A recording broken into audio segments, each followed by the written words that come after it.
So we've been talking over the last day or so about all the components of CORE, building your team, leadership and coaching, communication. CORE really is nothing new. The word is new, but the mission is foundational to what the Knights of Columbus has always been about. And I think if I was thinking about it in this way, if you think of Father McGivney's vision as a lighthouse, what's kind of happened here is that some of our councils, or dare I say many of our councils, have kind of drifted out to sea away from that vision. And what we're trying to do now is pull them back into the lighthouse of Father McGivney's vision. And so some of you have seen this, but just to remind you of this, because it's important to share this with your councils from the beginning, this is really nothing new, it's foundational. So 10 years after Father McGivney died, there was a pilgrimage to his tomb, and a priest friend of his, Father James O'Donnell, spoke about Michael McGivney's vision. And so he said, in organizing the Knights of Columbus, Father McGivney was actuated primarily by religious motives. Zeal for souls is the cornerstone of the organization. And I underline that because every time I read that, I think to myself, is it or was it? And so that's what we're trying to bring back, right? Father McGivney's purpose in instituting the Knights of Columbus was to keep the young men of his parish within the household of the faith, to preserve them from the taint of infidelity, to surround his protégés with an atmosphere of religion, and to bring them into even closer relationship with Mother Church.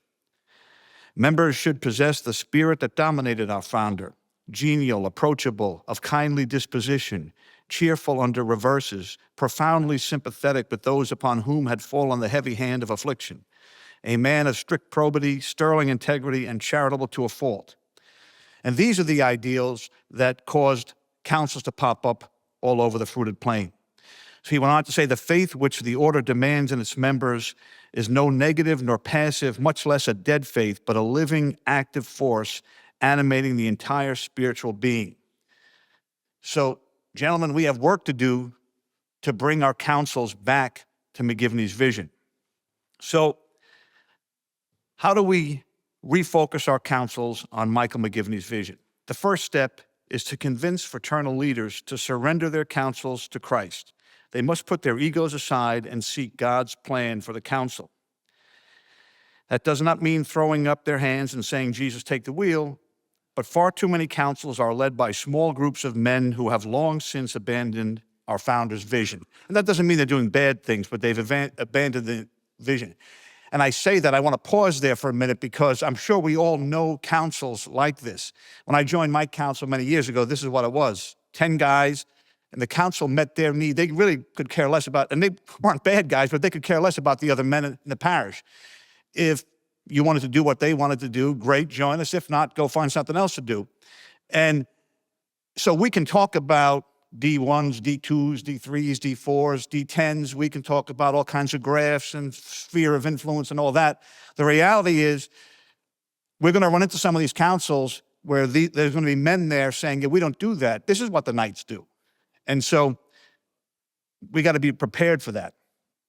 And it might mean more work, uncomfortable work, hard work.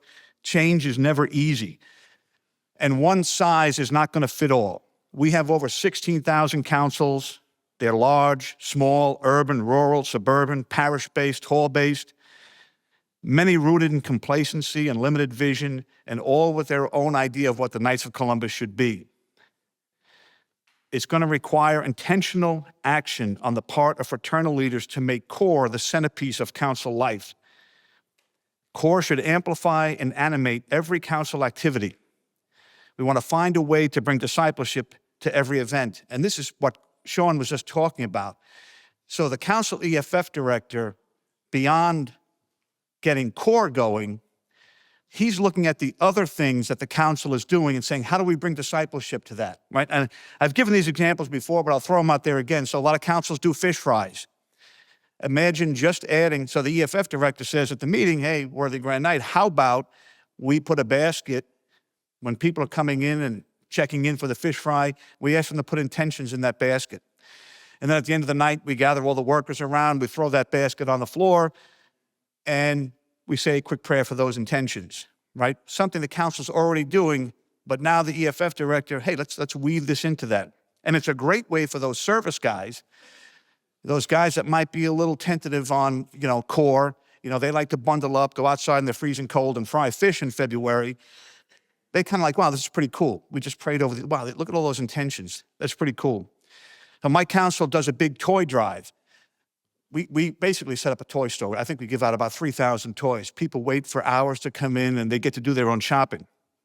Wouldn't it be something if the EFF director said, this is great, how about we invite our wives and our children to come and pray for these people that are coming to get the toys, so that we're caring not only for their temporal needs, but their spiritual needs. So these are ways the EFF director is weaving in, starting to build that discipleship into what the council's already doing. Communications, we talked about that. It's very important, even at the council level for the grand night, to keep reinforcing that, what we're trying to do here, what the council's doing, that discipleship, how we're starting to weave that in. That needs to be part of the communication. Meetings have to be uplifting and worth the members' time. We also hear a lot about councils that have difficulty finding leadership. Nobody wants to be a grand night. Nobody wants to be a deputy grand night. Imagine if the council actually spent time in a holy hour praying for leadership, new leaders. So that's kind of how we want to start thinking about plugging in core, right? So what would be the fruits of a core-centric council? When men intentionally put God at the core of everything they are doing, truly miracles will begin to happen. If we integrate discipleship into every activity, we will create a council culture that will provide fertile soil for McGivney's vision to grow and thrive. Men will become better husbands, fathers, and faith leaders.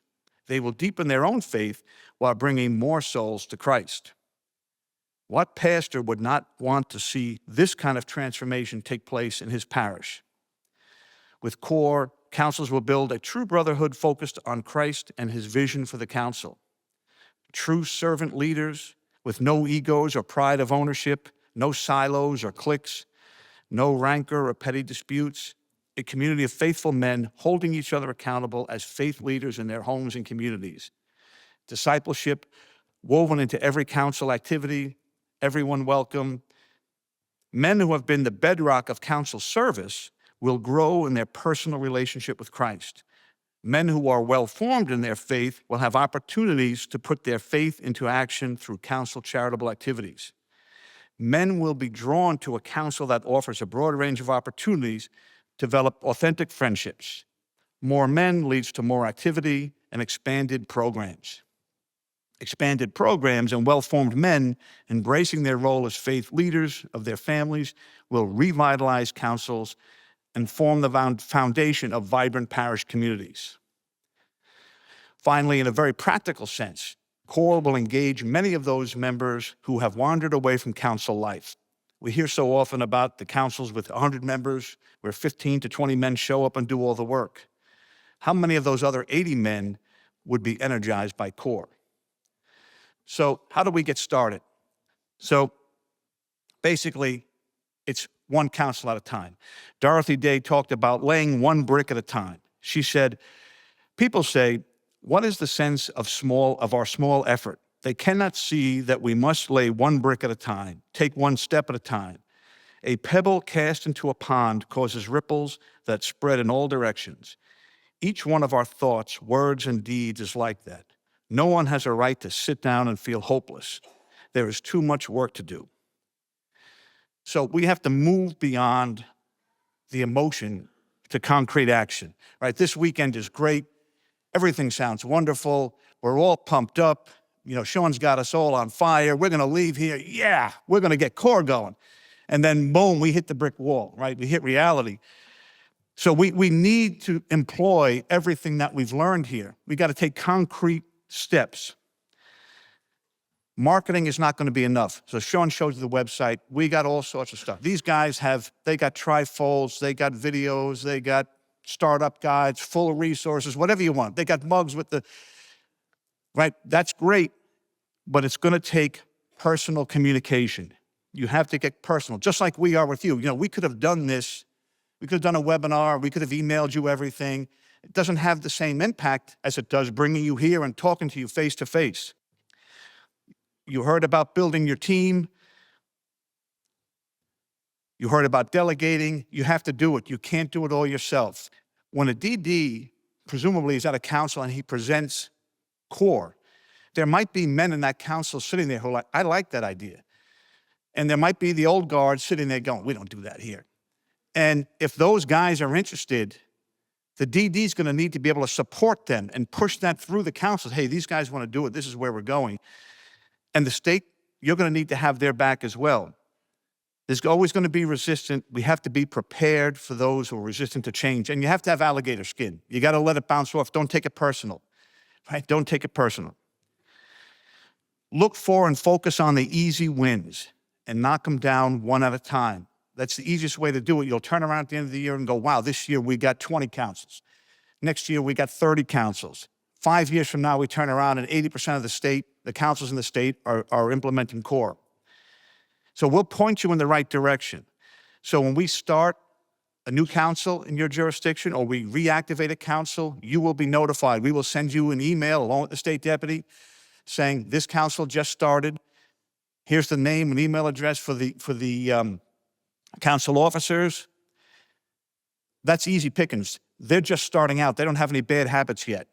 Put your best man on them. Get them starting core right away. You're going to be notified on the 944, as Sean said. So I will tell you, we already have 4,000 leads in there where the DD said, well, actually, we've got about over 2,500 where the DD said, this council did core last year. Okay, so that's the first place to go. This council did core. Find out what, get a hold of that DD when you're at that mid-year meeting. Bob's going to talk a lot about the mid-year meeting shortly, but get that list. Again, these are the first. They did it last year. How'd it go? What's happening? If they're having success, there might be guys that should be on your team from those councils. You're also going to get, here's how many councils, and this is the over 4,000 plan on doing core this year. And these numbers are probably going up because these forms are still coming in. So those are your quality leads. Start there. We're also going to give you a list of councils that have submitted their 1728, which is the annual survey. They've donated money, they've donated hours, but it appears they're stagnant. They haven't recruited a lot of guys, and they have a grand night. They're probably stagnant councils that could be revitalized through core. So those are your, grade them down like that. Your DDs are going to have to present a 3 to 5 minute pitch at council meetings. It's not going to work if you email it. You can't email out, here's the link to core, and I hope you do it. You have to make sure, and you're in charge. You're in charge of the message your DDs are going to deliver. Understand that end goal and then figure out the best way to communicate how to get there. Basically, you have to distill, if you think about it, everything you're learning this weekend, and again, Bob will talk about this, you got to distill this down into your message at the mid-year meeting. And then your DDs have to distill that down to the message that they're going to deliver at a council meeting. Because if a DD, I've been a DD, maybe you get 5 minutes, right? So we got to sharpen that message, cut through the hype and craft a tight plan of action. Show how core plugs into what the council is already doing. The examples I gave before, but make sure DDs are looking for it. So when they're presenting it to a council, they can say, they should presumably know what activities the council is doing, and they can give them specific examples. Hey, you guys are doing the fish fry, get that basket for intentions. Customize the pitch for each council. Solicit an EFF director on the spot. Again, look, when the DD's presenting it, if somebody seems interested, you can see they're perking up, make sure the DD talks to them afterwards. If the DD needs help, look, we're all volunteers. It's a volunteer organization. Everybody has different strengths and weaknesses. If a DD needs help delivering, we may have a great DD who's really good at keeping the councils on track with doing everything they're supposed to be doing. They're getting the forms in, they're getting the membership drives, the FBEs. Maybe they're not the best person to deliver this message. Get a neighboring DD or somebody else to deliver the message to the council. It has to be delivered well. Then get feedback from DDs on the results of their presentations. Which councils are up and running with core, build relationships with these early adopters. They can be great promoters to other councils and the source for future members in your EFF team. Find out which councils are hot prospects to start this year, what actions are necessary to launch successfully, and then close the deal. Which councils are interested but need more hand-holding. Then group them by need and start meeting their needs. And use your feedback loop to monitor progress. Just keep knocking them down one at a time. And for those hardcore councils that are not interested, I go to Matthew chapter 10, verse 14. And whoever does not receive you, nor listen to your words, as you leave that house or city, shake the dust off your feet. Move on from those guys. Don't bang your head against the wall. We'll get them next year or the year after that. Close the deal for the ones that are interested. And I will tell you, by the end of the fraternal year, you all should know the core status of every council in your jurisdiction. Sean or Damien or somebody from their team should be able to call you up and say, how's core going in your state? And you pull the index card out. You say, okay, we got 500 councils. I got 100 of them that are doing core. I got another 150 that are just about to start next year. Whatever it is, you should know that. You're not going to know it all personally. You're going to work with your team, with your DDs, and get all that information. We are here to support you in any way we can. So just to give you a quick example, so I'm trying to get core going in my own council. So I actually presented it just last week to the council. And I got what you would expect. I got a lot of blank faces, but I got a few guys that are like, oh yeah, this sounds great. I'm on board. I met with the pastor on Monday, and he's on board. The big thing he said to me is, I just want to make sure that we're going to make men better husbands and better fathers. I said, no problem at all. We've got a new video series dedicated to that, so it's not a problem. So just to give you a little background on my parish, we have various men's groups that are meeting. I meet with a group on Saturday morning. There's a Friday morning group. There's a Thursday morning group. I think there's a Tuesday night group. And I don't look at core as starting anything new. It's really just bringing all those groups together. It's bringing all the men of the parish together once a month. That's kind of the way we're going.